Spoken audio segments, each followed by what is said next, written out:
gusto que está con nosotros nuevamente el señor ingeniero Raúl Esqueda, que estuvo con nosotros en el sexto encuentro mariano, lo recordamos muy bien. Él nació en la Ciudad de México, terminó sus estudios como ingeniero mecánico electricista, ingresó muy joven a la Acción Católica Juvenil Mexicana, me juro que será la ACJM, así es, ingeniero, la Acción Católica de la Juventud Mexicana, es colaborador del movimiento Renovación Cristiana y Católica en el Espíritu Santo, activo y prestigioso conferencista y evangelizador a nivel nacional e internacional. Ha realizado múltiples investigaciones y bajo la aprobación y guía de su director espiritual, el padre David García Limón, imparte desde hace varios años la interesante plática Milagros Eucarísticos. Es precisamente con motivo de este encuentro mariano dedicado a la Eucaristía que el señor ingeniero Raúl Esqueda Kunzi está con nosotros y le agradecemos que haya aceptado nuevamente la invitación para dar este hermosísimo y actual tema que se trata precisamente de ello, los milagros eucarísticos. Por eso recibimos con un muy cariñoso aplauso a nuestro amigo, el ingeniero Raúl Esqueda Kunzi. Bienvenido.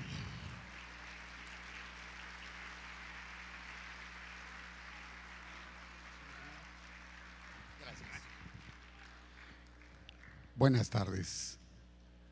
¿Sí me pueden hacer favor de pasar la señal de la computadora a la pantalla? Gracias. Pues Dios me permitió otra vez tener la oportunidad de venir a compartir con ustedes esto que ya llevamos un poquito más de 7 años, gracias a Dios, repartiéndolo por todo donde nos lleve el Señor. Primero, para empezar, pues vamos a recordar una de las palabras que el Señor nos ha dicho en Mateo 28:20. Yo estaré con ustedes siempre hasta la consumación de los siglos. Y muchas veces vamos a misa y la hemos oído y la hemos leído y le creemos. A veces pensamos que sí, pero la realidad es que no, porque es la promesa de Él que siempre estaría con nosotros. ¿Y de qué manera se podía quedar mejor? Fíjense qué sencillo es, mi patrón, como yo le digo, nuestro Señor. Se queda en un pedacito de pan, ni siquiera con grajeitas o chocochip o chochitos o algo atractivo, pedacito de pan sin levadura. Y nunca se han puesto a preguntar por qué en el pan. Simple y sencillamente, ¿saben por qué? Porque el pan es el alimento universal. A donde quiera que vayan van a encontrar pan. Y en el vino, pues porque inclusive en Europa, especialmente en Tierra Santa, a veces es más barato comprar vino que agua, ¿verdad? ¿Sí se recuerdan cuándo se instituyó la Sagrada Eucaristía? El Jueves Santo. ¿Y cuántas veces escuchamos las palabras pero no les ponemos atención o no las vivimos? Juan 6:35, yo soy el pan que da vida, el que viene a mí nunca tendrá hambre y el que cree en mí nunca tendrá sed. Fíjense cómo hay inclusive gente que ha creído y hecho vida esta palabra y ha vivido solo de la Eucaristía. No come ningún alimento ni toma ningún líquido, exclusivamente Eucaristía. Y si Dios nos lo permite y con el tiempo, a ver si alcanzamos a ver unas cuantas, ¿sí? ¿Qué es un milagro? Un milagro es un hecho sobrenatural que rompe las leyes de la naturaleza. ¿Quién hizo la naturaleza? Dios. Es el único que puede transformar la naturaleza. ¿Y saben para qué lo hace? Simple y sencillamente para reforzar la fe de nosotros, los creyentes.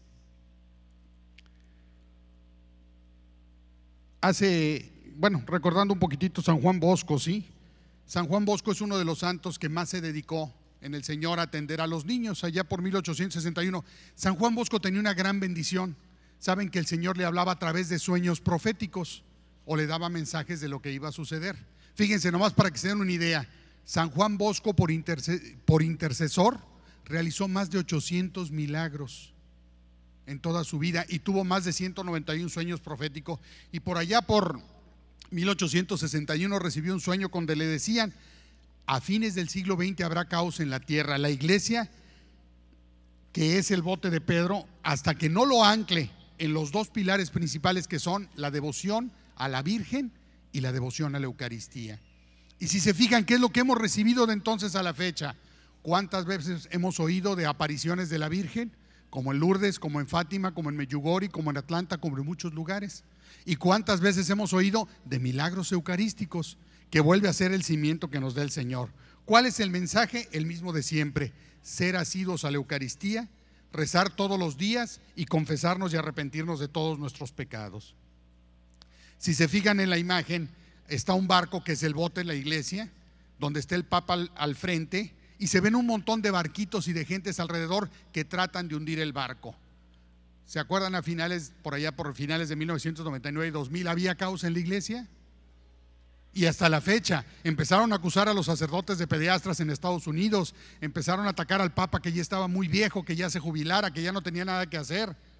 ¿Qué es lo que logran? Si quitan al pastor, ¿qué pasa con las ovejas? Nos descarriamos, ¿verdad? Nos perdemos la gran ventaja y bendición. A ver, ¿ustedes creen que Cristo está en la Eucaristía? ¿Están seguros? ¿Lo podrían confirmar? ¿Comulgan diario? Sí, creo. Sí, ¿cómo no? A ver, va a llegar el novio o la novia y te va a decir: te quiero mucho, te amo con todo mi corazón, eres lo máximo, pero me voy a casar contigo, pero te voy a ver 45 minutos cada semana. ¿Te casas? ¿Qué es lo que hacen con mi Señor? No, que sí le creían. Y a veces vamos a misa y todavía, híjole, vamos con este padrecito que se tarda menos para que ya le apure, porque si no, ¿a qué hora salimos? Qué fácil es hablar de dientes para afuera.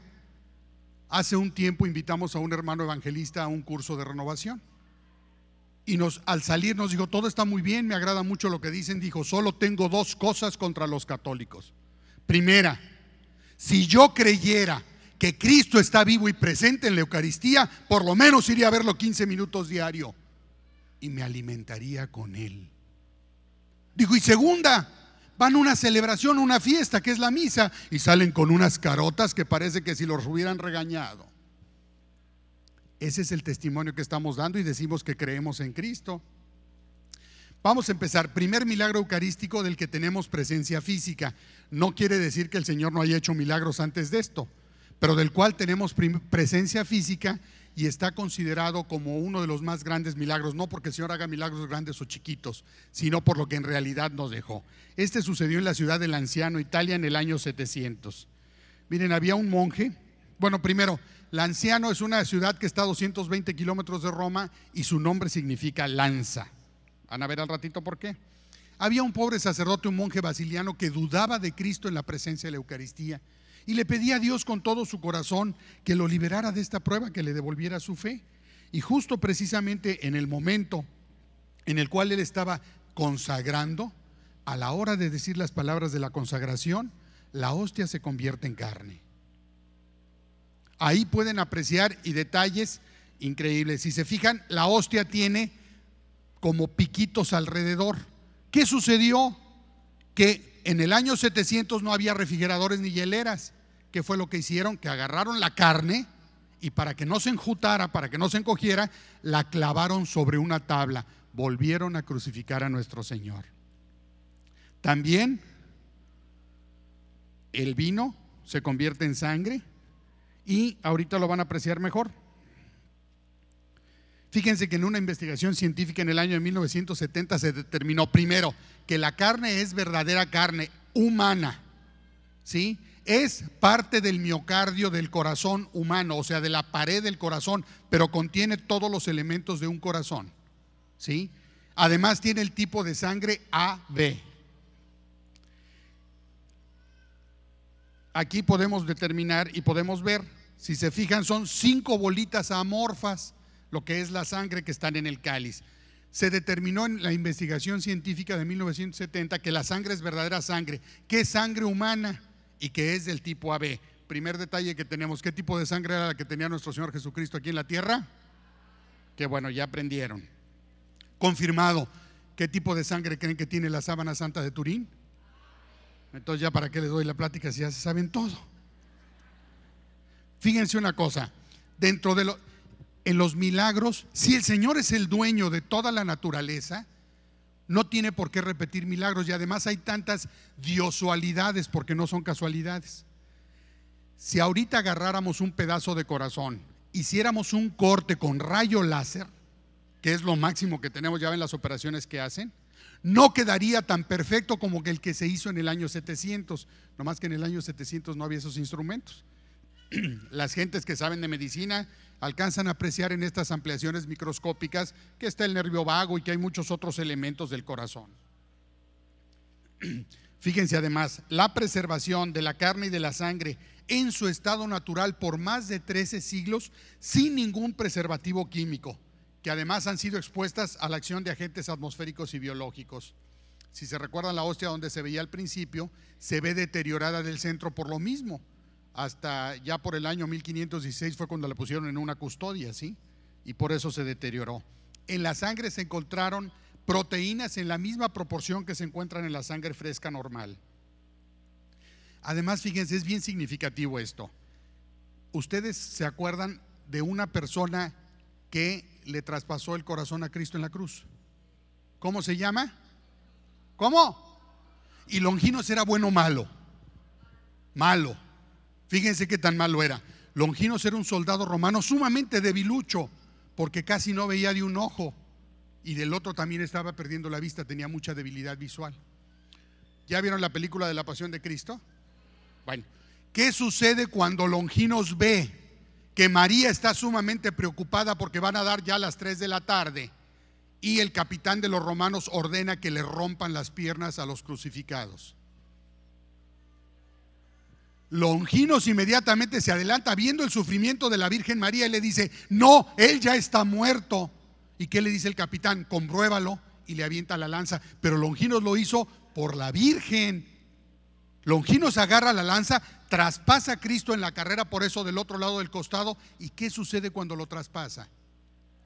Sale sangre y agua y le cae a Longinos en la cabezota, ¿verdad? ¿Y qué creen? Que Longinos volvió a recuperar la vista. Pero el milagro no es ese, si el Señor eso lo hace, pero por montones. El milagro fue que Longinos recibió tal conversión que varios meses después se salió del ejército romano, se dedicó a predicar a Cristo, murió mártir y ahora es San Longinos. Ándeles, se habían perdido un buen intercesor, ¿verdad? ¿Se acuerdan que les dije que significaba el nombre del anciano? Lanza. Qué diosualidad que sea exactamente Longinos el que traspasó con la lanza, que se supone que es originario también del pueblito. Muchas diosualidades. ¿Quieren seguirle viendo? Ahí está la puerta y el convento franciscano que está. Ahí está el altar y aquí lo pueden apreciar como está hasta la fecha. La custodia, donde está la hostia, la carne de Cristo, y el cáliz que está en la parte de abajo.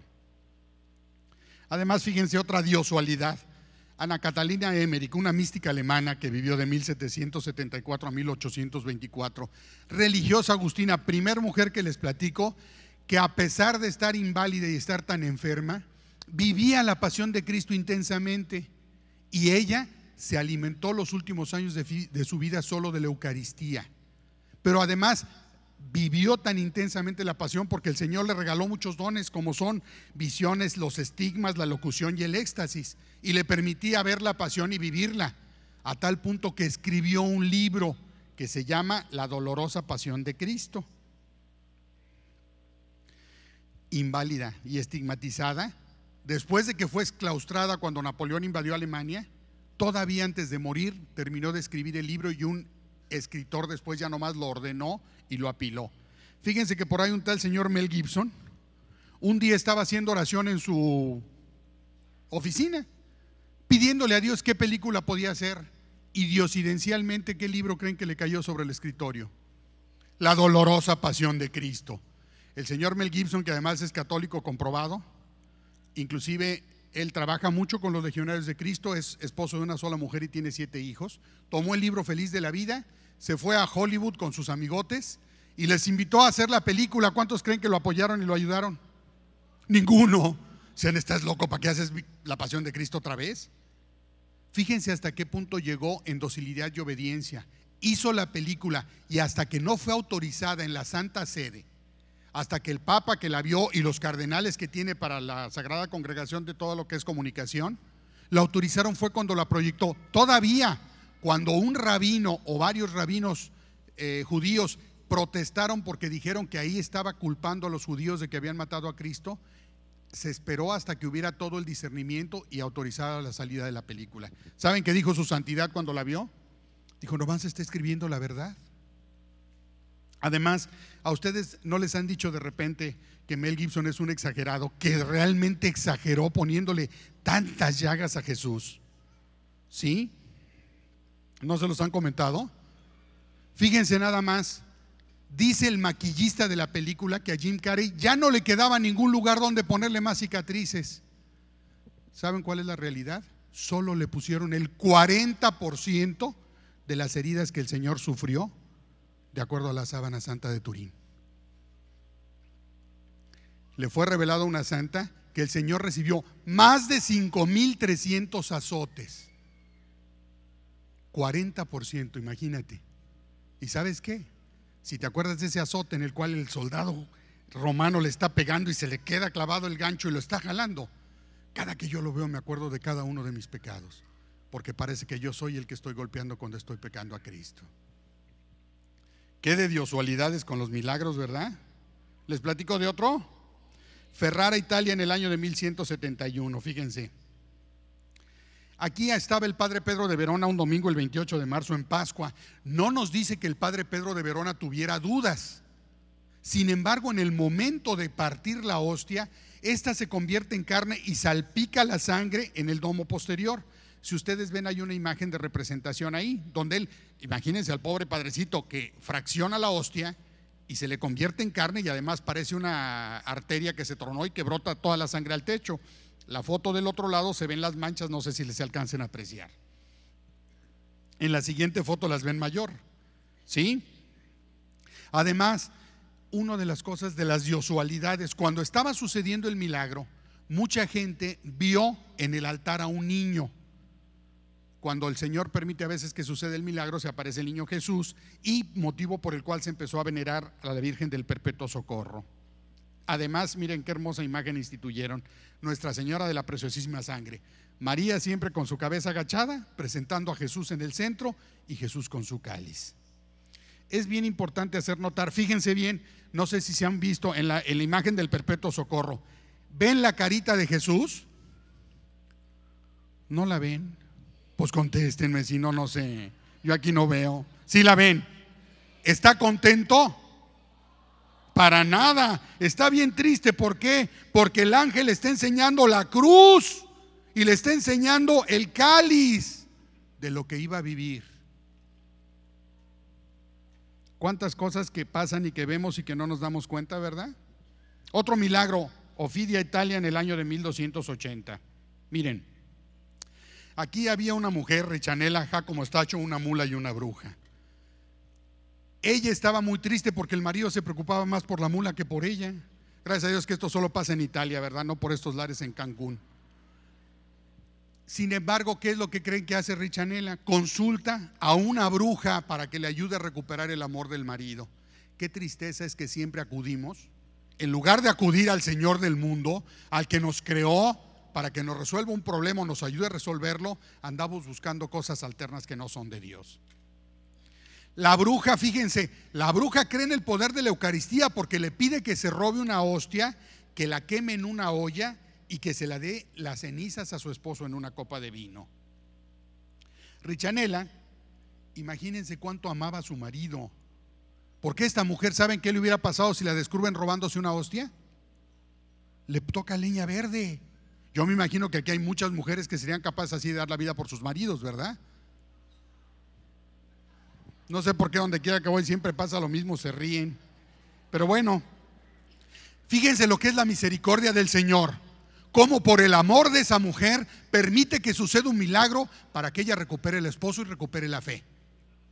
Aún hasta la pobre bruja, quién sabe cómo le iría al saber lo que pasó, ¿verdad? Ella, al quemar la hostia, ¿sí?, se convierte la carne, la hostia en carne, conservando el centro de la hostia su forma original. Pero además empezó a sangrar abundantemente. A ella le dio tanto miedo que la fue a enterrar al establo. Cuando llegó el marido, la mula no quería entrar al establo. ¿Por qué? Porque la mula, como criatura de Dios, sabía que ahí estaba su Señor. Obviamente Jácomo pues le dio su buena dosis a la mula para que entrara, y la única forma que la hizo entrar es de rodillas. Y para que no se sintiera richanela le dio la misma dosis que a la mula, porque le echó la culpa de que la mula no entraba por ella, ¿verdad? Fíjense además, 7 años ella conservó su pecado por temor a que la mataran, hasta que fue a buscar un sacerdote y se confesó. El sacerdote rescató la olla con la hostia y la sangre incorruptas y se la lleva al monasterio agustino en Ofira. ¿Se fijan por qué la hostia conservó carne afuera y la hostia en el centro? Porque a lo mejor el sacerdote no hubiera creído si hubiera visto nomás un pedazo de carne. Sin embargo, veía hostia y carne, pues tenía que creer a fuerza, ¿sí? Si ustedes ven, después de la imagen que está a un lado, la pintura, está un trapo de cocina común y corriente donde se ve la mancha en el centro de la hostia pegada y manchas de sangre del otro lado. Ahí está el relicario, desgraciadamente la imagen no es muy buena, donde se conserva parte de la hostia con carne y arriba la sangre de Cristo en la cruz. Otro milagro eucarístico en la ciudad de Bolsena y Orvieto en el año de 1263. Aquí estaba el padre Pedro de Praga, el cual dudaba de la presencia de Jesús en la Eucaristía. Sin embargo, él se fue a hacer una peregrinación a Roma.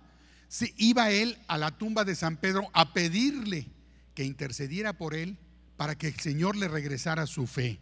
Sin embargo, se quedó a dormir en la iglesia de Santa Cristina.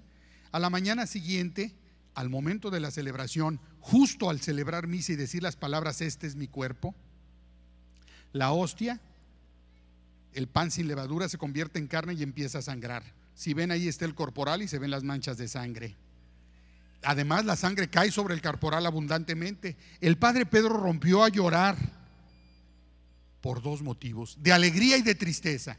De alegría al ver cuánto era el amor de Cristo, que era capaz de hacer un milagro para devolverle su fe. ¿Cuánto amará nuestro Señor a sus sacerdotes? Fíjense. Y también de tristeza por haber dudado. Pero además, fíjense otra casualidad: como él no era de esa iglesia, como les digo, estaba de paso, él envolvió la hostia en el corporal, la dobló y la dejó en el altar. Le informaron al Papa Urbano IV. Sin embargo, fíjense, gotas de sangre cayeron en el piso de mármol frente al altar. Ustedes saben que el mármol es impenetrable a los líquidos. Pues algún tiempo después fue un sacerdote a pedir una reliquia donde había caído en el mármol la sangre de Cristo, o sea, un pedacito de mármol. Y a la hora de romperlo se dieron cuenta de que la sangre de Cristo había penetrado el mármol también. Como les comenté, el Papa Urbano IV estaba en Orvieto, una ciudad muy cerquita de Bolsena, y al enterarse no solo mandó un obispo, sino que él mismo fue al lugar del milagro. Y fíjense todo lo que… Cada milagro, no crean que el Señor nomás lo hace por llamar la atención o por show o algo. Tiene todo un trasfondo de casualidades. Fíjense desde el año 700 cómo viene a caer hasta Mel Gibson, y quién sabe qué vaya a pasar después con este milagro, ¿verdad? Fíjense, el Papa Urbano IV instituye con la bula papal Transiturus, instituye la fiesta de Corpus Christi. Además, le pide a Santo Tomás de Aquino que escriba la liturgia para la misa. Santo Tomás escribe una liturgia hermosísima y los himnos O Salutaris Hostia y Tantum Ergum Sacramento, que se consideran entre los más grandes de nuestra iglesia. Fíjense, lean la vida de los santos. En lugar de perder el tiempo viendo telenovelas o la televisión y todo, busquen libros y lean la vida de los santos. ¿Cuál es la meta o la finalidad que tenemos todo católico? Ser santos. Decía Monseñor Lizares en Monterrey, uno de los obispos auxiliares: aquel católico que ahorita no se esté preocupando cómo va a ser su misa de canonización está en la olla. Y es la realidad. Tenemos que buscar ahorita cómo ser santos y cómo llegar en la santificación. Les comentaba precisamente de Santo Tomás de Aquino. Santo Tomás estaba en su convento y de repente se dieron cuenta de que Santo Tomás estaba hablando con Jesús, porque Santo Tomás estaba a 1 metro del piso en locución con el Señor. Y miren lo que le dijo Jesús: Tomás, Tomás, has hablado bien de mí y de mi sacramento. ¿Qué quieres a cambio? ¿Qué creen que le pidió Tomás? ¿Un condominio en Cancún? No. ¿Saben qué le pidió? Estar siempre a tu lado, Señor. ¿Qué harías si Jesús se te presentara ahorita y te diga: ¿qué quieres a cambio por comulgar diario conmigo? ¿Qué le pedirías? Simple y sencillamente estar siempre a tu lado, Señor, para alcanzar la santidad. Como eso, muchas cosas, ¿sí? Santo Tomás inclusive fue después a predicar a Francia y a muchos otros lugares. Otro milagro eucarístico en la ciudad de Siena en el año de 1730. ¿Le recuerdo otra santa de esta ciudad? Santa Catalina de Siena. Fíjense que aquí, para la fiesta de Corpus Christi, en la fiesta de la Asunción, perdón, no era como ahora que tenemos la facilidad aquí de consagrar muchas formas para poder comulgar y todo, que los sacerdotes consagren. Entonces ellos se prepararon antes de la fiesta consagrando todas las hostias para el día siguiente. Sin embargo, en la noche entraron ladrones y se las robaron de la Basílica de San Francisco. Obviamente se llevaron las hostias y los cáliz. Todo el pueblo completo se dedicó a buscar las hostias perdidas. Inclusive suspendieron las festividades. Después de esto se las encontraron, si las alcanzan a ver, son las originales que están ahí. Se las encontraron allá en las afueras del pueblo, ¿sí?, de Siena, en un templo pues más humilde, en una cajita de madera que en la entrada tenían, que se llama la caja de los pobres. ¿Qué hicieron los sacerdotes? Recogieron las hostias, se las llevaron otra vez a San Francisco y medio las limpiaron del polvo y dijeron, ¿sabes qué? Vamos a ponerlas aquí en un cáliz, en el sagrario, y vamos a dejarlas que se destruyan. Pero el tiempo pasaba y no se destruían. Oigan, y después dijeron, ¿saben qué? Vamos a agarrar y vamos a poner la misma cantidad de formas sin consagrar en un frasco cerrado y las dejamos por 10 años a ver qué pasa. Pues pasaron 10 años y las formas sin consagrar se destruyeron, se llenaron de hongos, se echaron a perder, y las formas consagradas están tan frescas como si las hubieran hecho el día de ayer. De vez en cuando le permitían a algún cardenal, obispo, sacerdote especial que llegara de visita, que las probara o que recibiera la comunión, y su respuesta era lo mismo, saben, como las mismas que comulgamos todos los días. Pasaron 50 años y las hostias no habían cambiado. Después de esto se hicieron pruebas microscópicas y se determinó que las hostias seguían tan frescas como si las hubieran horneado el mismo día. ¿Ven el acercamiento ahí? Miren quién fue a visitarlas. Han pasado más de 270 años y siguen estando como si las hubieran hecho ayer. Para el Señor no hay imposibles, ¿verdad? Fíjate, tan es así que si tienes problemas hasta te puede ayudar a resolverlos. Casia en el año de 1300, ¿han oído hablar de Casia? No conocen una santa, Rita de, pues no, que no habían oído. Ya se acordaron que sí. Miren, había un sacerdote que había perdido el respeto por la Eucaristía. Él fue llamado a visitar a un enfermo y lo que hizo fue que irreverentemente tomó la Eucaristía y la puso en su breviario de oraciones, en su librito breve de oraciones, en lugar de tomar un reliquiario y llevarla adecuadamente. ¿Qué sucedió? Que al llegar a ver al enfermo y abrir el breviario, en su lugar de hostia encontró 2 manchas redondas de sangre en las páginas del libro. ¿Las ven? Imagínense el susto del pobre padrecito, ya no hay hostia y hay 2 manchas de sangre. Se fue a buscar un sacerdote, al beato Simone Fidati. Era un sacerdote especialista en el consejo de la confesión. El sacerdote le dio la absolución y le quitó las 2 hojitas con las manchas de sangre. Milagro sobre milagro. Ha pasado el tiempo, se han oscurecido una de las hojitas y ¿qué ha aparecido? ¿Lo alcanzan a distinguir? Un rostro. Primer foto Polaroid de nuestro Señor Jesucristo. Fíjense hasta lo que no hace el Señor. Ahí se ve de perfil la nariz, el ojo, la boca, la foto de nuestro Señor. Otro milagro eucarístico, Macerata en el año de 1356. Perdón si voy muy rápido, pero les quiero dar lo más que pueda de milagros, ¿sí? Aquí un sacerdote estaba celebrando misa, pero fíjense, aquí la duda del sacerdote, ¿saben cuál era? Él dudaba que Cristo permaneciera en los pedacitos de hostia. Ya ven, cuando la fraccionan por el tipo de pan que es sin levadura, quedan pedacitos chiquitos. Y justamente al momento de partir, aquí hay una analogía. ¿Alguna vez se les ha roto un espejo? Pues hasta en un pedacito de espejo chiquito se ven ustedes. No se ven partecitas de ustedes. No quiere decir que si les dan un cuarto de comunión, nomás les tocó la 4ª parte de Cristo. Si no está Cristo completo hasta en el pedacito más chiquito. No, me tocó nomás un pedacito de Jesús, no se vale. Justamente en el momento de fraccionar la hostia, ya consagrada, la sangre comenzó a derramarse del cáliz. ¿Alcanzan a ver ahí las manchas? Pero además, fíjense, después de eso, ya que que el milagro se aprobó, les aclaro que todos los milagros que les estoy presentando ahorita están totalmente aprobados por la iglesia. La iglesia es muy escéptica, tarda mucho en aprobar un milagro. ¿Han oído hablar de las apariciones de Meyugori que sucedieron? Hasta la fecha no están aprobadas, están en estudio, a pesar de todo lo que vimos de las maravillas que hizo el Señor, ¿verdad? Fíjense que aquí el obispo Nonico del San Martino, después de que se aprobó el milagro, empezó a iniciar una marcha con el Santísimo. ¿Alcanzan a ver la magnitud de gente? Esa marcha ha llegado a medir 35 kilómetros. ¿Y cuál es la mayor bendición que tenemos? ¿Qué acaba de suceder en Guadalajara? El Congreso Eucarístico. ¿Cuánta gente creen que había atrás del Santísimo? 1,5 millones de personas. ¿Y los adoradores de Cristo qué creen que hicieron? Se pararon enfrente y dijo: hasta que no nos den la bendición no nos movemos. Pues ahí va el patrón. Igual que nosotros, ¿verdad? Sí somos de dar testimonio con ganas, salimos en marcha con Jesús y comulgamos diario y vamos a orar y le decimos que lo queremos. Otro milagro eucarístico en la ciudad de Bagno di Romana en el año de 1412. Miren, aquí en un pueblito había un sacerdote que también tenía problemas con su fe. Imagínense si no fue prueba para mí, porque hace aproximadamente como 3 meses me invitaron a darle la plática a los sacerdotes de la zona en Monterrey en la que yo vivo, la zona 5, eran 20 sacerdotes. Era una plática de 1 hora. Ya que iba por este milagro, se para un padrecito y me dice: oye, ya párale, pues puros sacerdotes y una que otra vieja.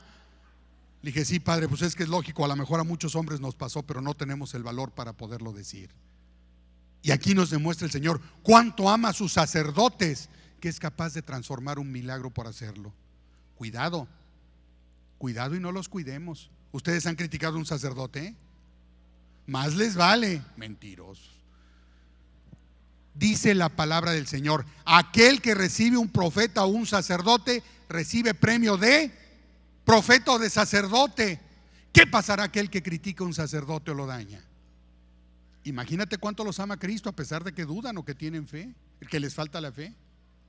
Cuidado, cuidemos a nuestros sacerdotes, oremos por ellos, por el amor de Dios. Fíjense qué haríamos si no tuviéramos sacerdotes. Hay muchos testimonios, inclusive en San Antonio, Texas, y en la Florida, cuando Monseñor Flores, el arzobispo de San Antonio, vino muy preocupado, llegó a Monterrey y a Guadalajara, y estando en Guadalajara con unas monjitas, les preguntó: oigan, hermanas, ¿ya aquí hay muchas vocaciones? Dijo: no, padre, pues no hay muchas, ahí habrá como unos 1,800 muchachos en el seminario menor y unos 1,200 en el seminario mayor. Dijo: madre, yo tengo 5 muchachos en el seminario. ¿Saben lo que le contestó la monjita? Ay, señor, pues ya sabe la receta, hay que ponerse a rezar. Monseñor se fue con la daguita clavada hace muchos años y juntó a sus sacerdotes. ¿Saben qué empezó a hacer? A invitarlos a iniciar el movimiento de la adoración perpetua. Capillas que están abiertas 365 días del año, 24 horas. ¿Y saben cuál es el testimonio?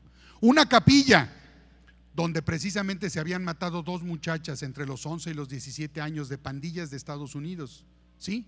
Ahora hay más de 365 muchachitas que durante 24 horas, 365 días del año están adorando a Cristo. ¿Por qué no? ¿Por qué no tomamos la decisión tú y yo también de cambiar el mundo? Están cansados de crisis, de problemas y de todo. ¿Qué hay que hacer?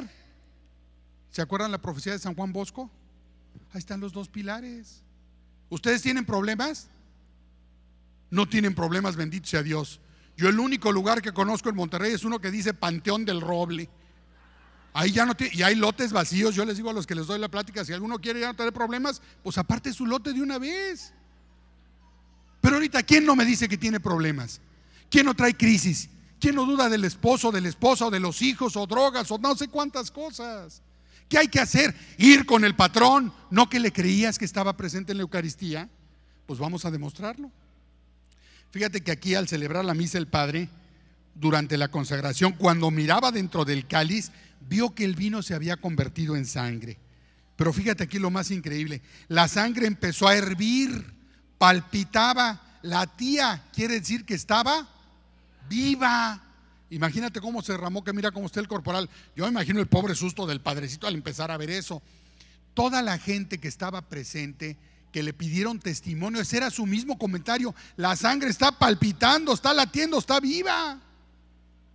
¿Qué sucedería si ahorita, cuando tengamos la celebración eucarística aquí, la hostia se convirtiera en carne y en sangre? ¿Saben cómo se pondría este lugar? A reventar, llenísimo. ¿Por qué? Porque la gente estamos acostumbrados a buscar los milagros del Señor, no al Señor de los milagros. ¿Por qué? Porque para eso, ¿qué se necesita? Fe. Fe. ¿Y la fe cómo se consigue? Pidiéndola, simple y sencillamente. Santarém en el año de 1200. Miren, aquí había una mujer muy infeliz que creía que su esposo no la amaba y que le era infiel. Gracias a Dios que esto solo pasa en Portugal, ¿verdad? No creo que haya problemas de ese tipo aquí en Cancún. Ustedes les pasa lo mismo en Monterrey, se ríen cada que les digo esto también. Igual esta mujer, ¿qué hace? Va con una hechicera a pedirle una hostia, y la hechicera le pide una hostia consagrada para ayudarle a recuperar al marido. Esta mujer va y recibe la comunión, pero le envuelve en un trapo, en un pañuelo blanco, y se lo guarda en el pecho. Sin embargo, al salir no se da cuenta de que la hostia empieza a sangrar y le mancha el vestido. La gente, al verla salir, le empieza a decir: ¿qué te pasa? ¿Qué tienes? Y ella, temerosa y dudosa de que se hubieran dado cuenta de que se había robado la hostia, porque les digo que les tocaba leña verde, se va corriendo a su casa. ¿Sí? Al llegar a su casa y ver todavía el trapo manchado de sangre, se espanta tanto que lo guarda en un baúl. Cuando llegó el marido, se fueron a dormir, pero a ella su pecado le tormentaba. No era como Richanela, que la otra pasó 7 años, ¿verdad? Fíjense que durante la noche varias veces se despertaron porque salían fuertes rayos de luz del baúl. Yo me imagino lo que le había dicho la vieja al viejo, ¿verdad? Ay, han de ser los vecinos que están de fiesta, hombre, tú duérmete y no les hagas caso. Pues la concienzota, ¿cómo la traía? Sin embargo, esa misma noche ella le confiesa su pecado al marido. El marido inmediatamente se va a buscar a un sacerdote. El sacerdote regresa a la hostia a la iglesia, y miren qué hermoso. El cuadro donde se ve la imagen del Sagrado Corazón de Jesús es el cuarto donde sucedió el milagro. Y del otro lado es el altar donde está. Miren, miren qué hermosura. ¿Lo alcanzan a ver? Si no lo ven, aquí está para los que tienen problemas de visión. Y si no, pues hay que ir con un oculista. ¿Lo ven? ¿Qué se ve? Hostia, sangre y carne. ¿Por qué? Porque vuelve a hacer lo mismo el Señor. Necesita que aparezca entre hostia, carne y sangre para que lo tengan así. Si se fijan, ven que la forma hacia, no sé cómo lo ven ustedes, hacia la izquierda, tiene como un chipotito junto a la hostia. Milagro sobre milagro. Pues imagínense el sacerdote al ver la hostia y la carne, ¿qué hace? Ahí no había ni frasquitos, ni tupperware, ni cosas de esas. Agarró cera y la envolvió en cera y la fue a dejar a la sacristía, al sagrario. Varios días después, la cera, el Señor se había hecho un receptáculo de cristal en forma de perita. Ya ellos después hicieron esta custodia grande de cristal tan bonita, pero la que se ve ahí como chipotito, el Señor mismo se la hizo. Daroca en el año de 1238. Miren, aquí, gracias a Dios que Él permitió que los españoles vinieran a América. Muchas veces nos dicen que los españoles vinieron a contestarnos, y no es así. La realidad es que los españoles vinieron a fusionarse con nuestra raza. Y prueba de ello es, ¿han visto las manos de María? ¿Las han visto en el cuadro? ¿Son igualitas? Una es más gordita, fíjense, la del lado izquierdo es una mano gordita, morena, como de una mestiza, de una india, y la mano derecha es una mano blanca, fina, como de una española. Está simbolizando la unión de las dos razas. Y hay muchos testimonios acerca de lo de la Virgen, pero me sigo acá con el milagro. El padre Mateo Martínez se encontraba celebrando misa, como les digo, antes de la batalla contra los moros, ya que se iba a sostener una batalla muy fuerte entre españoles y moros. Justo antes de que los comandantes recibieran la Eucaristía, les llegó una noticia de que los moros habían empezado un ruin ataque, por lo que volvieron al campo de batalla. Sin embargo, el sacerdote envolvió las hostias consagradas en el corporal y las escondió debajo de una roca que estaba ahí cerquita. Los españoles salieron victoriosos, ¿y qué creen? Que al momento de regresar de la batalla le pidieron la comunión, y en el momento de desdoblar las hostias el sacerdote se atemorizó, pues las hostias se habían convertido en carne y sangre y se adherían al corporal, como se ve en la imagen. Sin embargo, que lo que sucede de siempre, los comandantes tomaron esto como una señal de que el Señor les mandaba, y salieron otra vez y persiguieron a los moros y los destruyeron. Pero al regresar, como todos humanos, ¿qué creen que hicieron? Cada uno quería llevarse el milagro eucarístico a su ciudad, porque eran de diferentes ciudades de origen. ¿Y en qué acabaron? pues acabaron poniéndolo en una mula árabe que no conociera España y la dejaron vagar hasta que fue durante 300 kilómetros la mula a parar frente al hospital de San José en Daroca, en España. ¿De dónde creen que era originario el padre Mateo Martínez? De Daroca, España. Si le hubieran preguntado al padrecito a dónde se lo lleve y les hubiera dicho a Daroca y lo hubieran obedecido, no había problema. Gracias a Dios que todos ustedes son bien obedientes con sus sacerdotes, ¿verdad? Y si les hacen caso. Qué bueno. Miren, ya para terminar nomás les digo una cosa. Hay muchos más milagros, hay cerca de 25, 26 milagros con presencia física, más de los que tenemos, y muchos otros más que están testimoniados. Pero lo importante es eso. Yo les podría comentar que la gran bendición que tenemos, Dios me bendijo con 4 hijos. Ahorita mi hija, la mayor, tiene 26 años y 3 varones de 24, 20 y 19. Hace 5 años la hija ya fue 2 veces a África de misiones en verano, y ahorita es licenciada en mercadotecnia y tiene novio y está haciendo la maestría, pero es coordinadora de un grupo juvenil que se llama Él Vive. El otro hijo también trae problemas con la novia y se va al Santísimo a la hora santa. El tercero de los hijos acaba de regresar de África este verano, también se fue de misiones. ¿Y saben qué es, hermanos? El único mensaje que les doy. ¿Quieren una familia unida? Hay que orar. Familia que ora unida permanece unida. Nada más es el mensaje. Ahora, ¿a ustedes les dan ganas de orar? Mentiroso, siempre es más fácil agarrar el control remoto y cambiarle a la tele. ¿Saben qué hay que hacer cuando no tengas ganas de orar? Ponerte a orar para que te den ganas. Ese es el mensaje. Si no tienes ganas de orar, ponte a orar para que te den ganas y ya verás. Acuérdate que el mundo te está sacando de muchas cosas. La mejor herencia que les podemos dejar a nuestros hijos no es ni una carrera, ni una cuenta de banco. ¿Saben qué es? La fe en que Cristo está vivo y presente en la Eucaristía. Que Dios les bendiga.